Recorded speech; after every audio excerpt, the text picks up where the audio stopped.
This sketch particularly defined the very early discussions that we had as a team going back into 2012. There was an interest in creating a dome above a circular array of stills, and the shape isn't willful. The stills are very hot, 100 degrees or thereabouts. The air above that is also very hot, and it rises. So in order to minimize the amount of motive force that's needed to push the air through, if we could let the air rise and actually let the air out of the roof, you could minimize the amount of fan power required to clear the air. That meant that we needed to look for a form, a domed form. It just happened that it fits into the landscape very well also. Whilst the building appears to be buried, it's got 6 inches or thereabout of earth over the top of it, so it's not very far underground. But it meant that we could do it cut and cover, so we could actually carve the hillside clean and build on the virgin ground, which was quite good. And by doing a cut and fill exercise, we might balance the amount of excavation that was required. The geometry was created in an analytical space. We created domes of a certain size and arrangement, centered over the stills, and over that we laid a fabric, an analytical fabric, if you like. And by altering the properties of that fabric and respecting the boundary conditions, we're able to make sure that we got semi-decent folds for the water to bring the water to the edge of the building and drain it. It also gave us a combined surface with a constant point of inflection where we could possibly put some support, because what we didn't want to do was to take the retaining walls all around the building. We didn't want to take that force into the walls. We wanted the roof to be completely divorced from that, so that the timber literally just worked to support the roof and the earth. This is what that manifested itself in being. Life being what life is, we didn't actually find the point of inflection between the fabric and the dome. It was just off.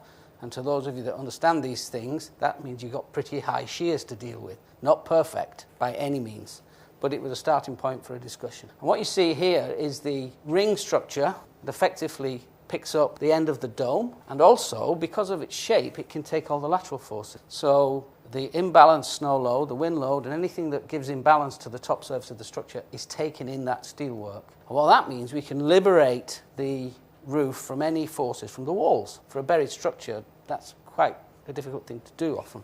You look for the roof to be a membrane. There's a whole story on angles and cuts and bespoke geometry. Essentially, because you project the 3-meter grid onto a surface, everything changes length. Well, because it was circular, you got repetition. And because it was triangular, based on a square, you could create something that wasn't warped in itself. So there was a certain logic to that. The detail always is, the devil's always in the detail.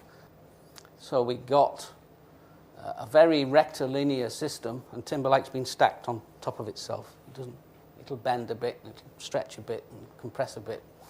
But generally, unless you really do what timber wants to do, you'll be challenged. In much the same way that concrete was challenged when it was faced with tension. Why not? So we took the decision to reinforce it. If you stood underneath that and lay on your back and looked up, it would be a perfect square. We do not rely on the panels to be a membrane. They want to.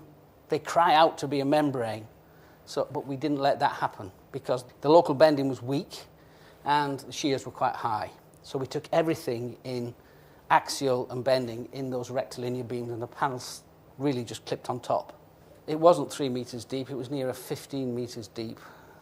The water table was relatively low, the ground was good, so we were able to do an open cut, a battered open cut, and create a 9-meter, occasionally 15-meter high freestanding retaining wall.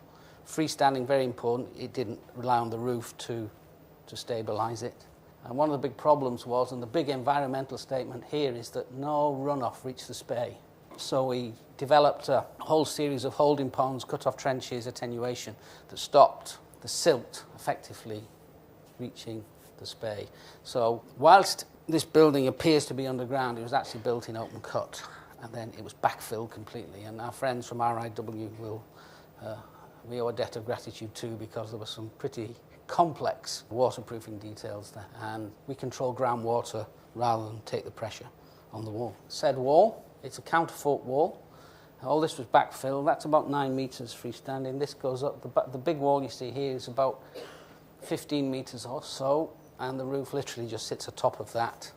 So there are sliding joints that allow that to happen.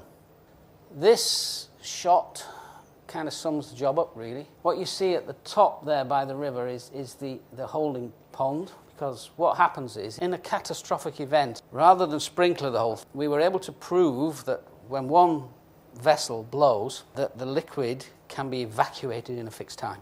So the ground slope to a drain, that drain then comes out of the building to the front, grid line 2, which you see this side being that way.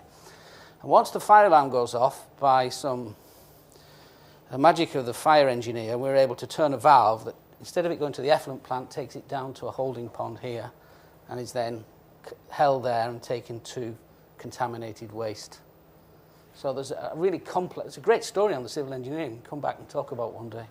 Finally, I've just put this in because this is the Revit model for the whole thing, right down to the joints. But you can see the scope of the job. There's huge retaining walls below ground with hundreds and hundreds of metres of retained earth, and the roof structure atop with the steel braced frames underneath, and those braced frames fixed down to the concrete structure and thereby to the ground. And in however long that took, that's about 6 years' work. There's 3 more stories to tell. Maybe you'll have us back.